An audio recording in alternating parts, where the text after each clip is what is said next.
In February of this year, a gunman opened fire at Marjorie Stoneman Douglas High School in Parkland and murdered 17 students, teachers, and staff.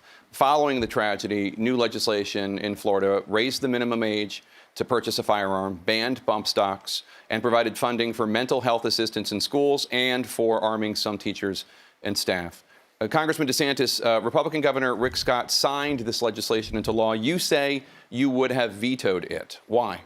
You know, Jake, last year at the congressional baseball game, we had a shooting, and Steve Scalise, my friend, got shot. I was 3 minutes away from being in that fire, and that really, I think, shocked me. But I can tell you, Casey and I are young parents, and Parkland, even though I wasn't there, even though the congressional shooting was much closer to me, Parkland had more of an effect on my wife and me because of our two young children. So I think that the school security is something. I'm working with Andy Pollack, whose daughter Meadow tragically lost her life there. We are going to fix it in terms of school security. I think the blanket restriction on age is going to get struck down by the courts. I'm a big supporter of the school security. I think we need to do more. And I think we have to take some of these people who are causing problems, like this killer. He should have been convicted of crimes. He should have been Baker acted. He should not have been on the streets. And so I'm going to work with Andy. I'm going to work with our law enforcement people to identify those people who should not have access to weapons and indeed should not be on the street at all. Mayor Gillum? The congressman was against the piece of legislation because he is wholly owned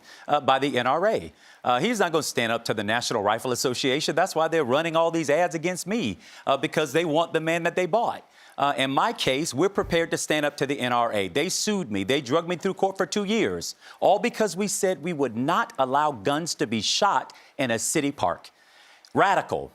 That you cannot shoot guns in a park where our kids play and our families picnic. That's why people are so incensed by this, that because common sense and decency seem not to be able to prevail in this conversation. Well, I think the problem that Andrew has, though, is that his record as mayor is one providing over a city that's out of control in terms of crime. When you have the record number of murders, in fact, the guy running to succeed him as mayor was his former chief of staff, and he's sending out literature to voters saying, most murders in history last year, something needs to change. That's right. Andrew couldn't keep Tallahassee safe. He's not the guy to keep Florida families safe. All right. Well, Ron is being Don, and that's Donald Trump, neglecting all sense of reason and facts. I preside over a city that is experiencing a 5-year low in our crime rate, on trajectory to be at a 20-year low in our crime rate. No matter of restatement of what he has to say is going to change the facts. This is CNN, not Fox. You have to bring facts to the conversation. Record number of murders last year, yes or no? And in our case, we are the 8th largest city and are 27th in crime.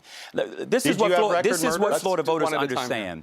What Florida voters understand is that communities will experience crime. Just in Jacksonville earlier today, 6 people shot. The question is, what are we going to do about it? And what I'm going to do is take on the NRA and hold them responsible for the rampant crime in our communities. I want to ask you, Mayor Gillum, Broward County Sheriff Scott Israel is a supporter of your campaign. The Florida Department of Law Enforcement is currently investigating Sheriff Israel for his handling of the Parkland massacre, even though he told me in an interview that he thought his leadership was amazing. Do you think his leadership was amazing? No, I don't. I think there were failures on many sides, quite frankly.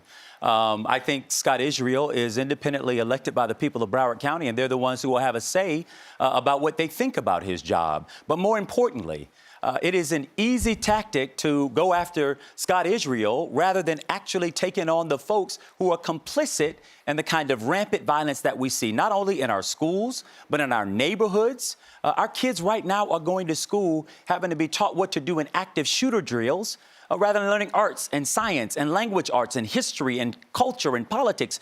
Parents are literally terrified that if they drop their kids off at school, they want to know when they go to pick them up, will they pick them up alive or in body bags. That is unacceptable in this state. And we deserve a governor who is going to stand up to one of the largest and most powerful lobbies who stand in the way of any form of common sense gun reform. Well, the way to keep people safe is to have accountability for the people that let our communities down, our parents. Sheriff Israel let that community down. The school board and the school administrator let the community down. They adopted a promise program which said if a student is getting into trouble, we're going to pretend that he's not committing offenses. That individual should have been arrested. And of course, the FBI, who ignored that plea for help from that great lady in January.